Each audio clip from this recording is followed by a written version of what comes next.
अगर मैं आपको कहूँ कि छत्तीसगढ़ के सबसे बड़े वट वृक्ष के नीचे खड़ा हूँ तो कोई अतिशयोक्ति नहीं होगी, क्योंकि वाकई में यह पेड़ छत्तीसगढ़ का सबसे बड़ा और सबसे पुराना वट वृक्ष है।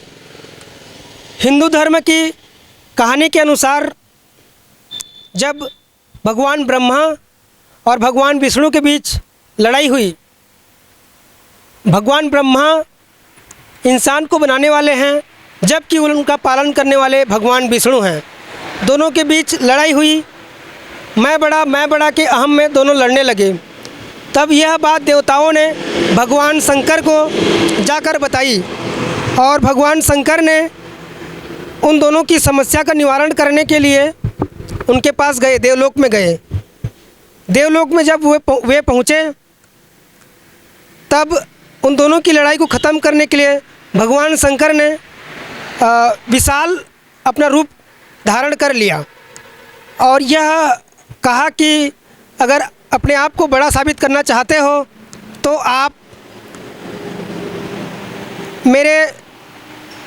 में से एक जन मेरे पैर की ओर, एक जन मेरे सिर की ओर जाएं और मेरी गहराइयों को और मेरी ऊंचाइयों को नाप कर आएँ। भगवान विष्णु पैर की तरफ गए और भगवान ब्रह्मा ऊपर की तरफ गए, किंतु भगवान ब्रह्मा ने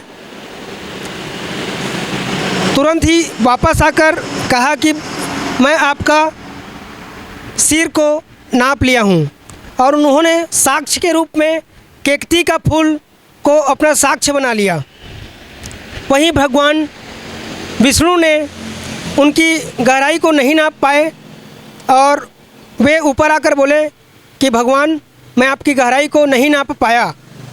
यह सुनकर भगवान शंकर अति प्रसन्न हो गए, किंतु ब्रह्मा ने आकर कहा कि मैं आपकी गहराइयों को, आपके सिर की ऊंचाइयों को छू लिया हूँ और अपने गवाह के रूप में केकती के फूल को ले आया। यह सुनकर भगवान शंकर अति क्रोधित हुए और क्रोधित होकर उन्होंने भगवान ब्रह्मा का सिर को काट दिया। भगवान ब्रह्मा का सिर कट के तेज़ी से बहुत दूर गया और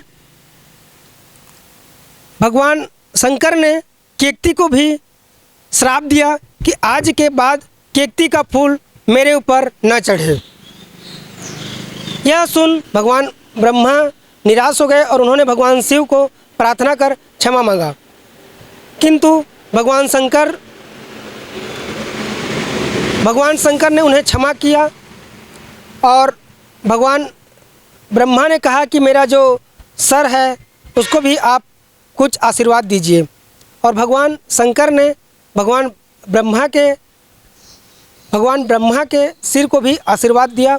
तब से भगवान ब्रह्मा का जहाँ सिर था वह वट वृक्ष के नाम से जाना गया। यह वट वृक्ष कोंडागांव से लगभग 10 किलोमीटर दूर बनिया गांव में स्थित है। इस वृक्ष की यह विशेषताएं हैं कि यह वृक्ष देखने से तो कई सारा लग रहा है, किंतु यहाँ के जानकार बताते हैं कि यह एक ही वृक्ष है और लगभग इसका इतिहास 200 साल पुराना बताया जाता है। किंतु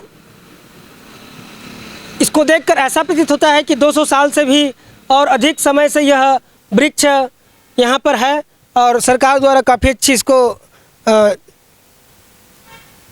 चौगड्ढा के रूप में बना दिया है, जिससे इस वृक्ष का सुंदरता देखो को भाता है। काफ़ी अच्छा यह वृक्ष है और इस वृक्ष के डाली शाखाएं भी अति विशाल के रूप में हैं और यह नेशनल हाईवे से लगा हुआ है। इस कारण दोपहर के टाइम ट्रक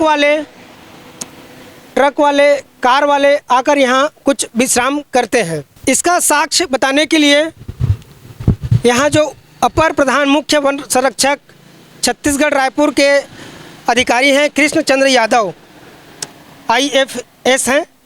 उनके द्वारा एक सूचना पटल लगाई गई है जिसमें लिखा गया है कोंडागांव गौरव। आपको पढ़ के मैं सुनाता हूँ। कोंडागांव का गौरव, छत्तीसगढ़ का सर्वाधिक विशाल वट वृक्ष परिसर।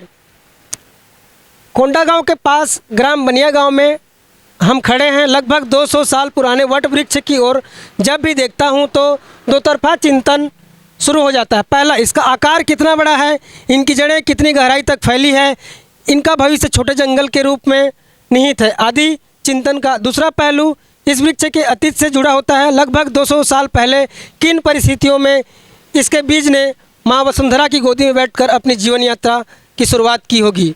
नन्हे बीज से निकले प्रांकुर और मूल्यांकन ने धरती को नमन के बाद विकास के साथ न मालूम कितने अधड़ छंछावत तूफान, तेज धूप और सर्दीली हवाएं झेली होगी तथा इसके बाद भी यह वट वृक्ष अपने गौरवशाली इतिहास को समेटे पर्यावरण में अपनी उपस्थिति दर्ज करा रहा है। इस विरासत वृक्ष समूह को सत सत नमन। आशा करता हूँ हमारी जानकारी आपको अच्छी लगी होगी और आप सभी से अपील भी करता हूँ कि अगर जगदलपुर रोड में आप जाएं तो बनिया गांव में ही लगा हुआ ये वट वृक्ष ज़रूर इसका मुआयना करें, इसको देखें। यहाँ अगर हो सके तो सेल्फी वगैरह लें। कैमरा के पीछे थे मेरे दोस्त देव, मैं आपका दोस्त राजेश, बनिया गांव, कोंडागांव, छत्तीसगढ़।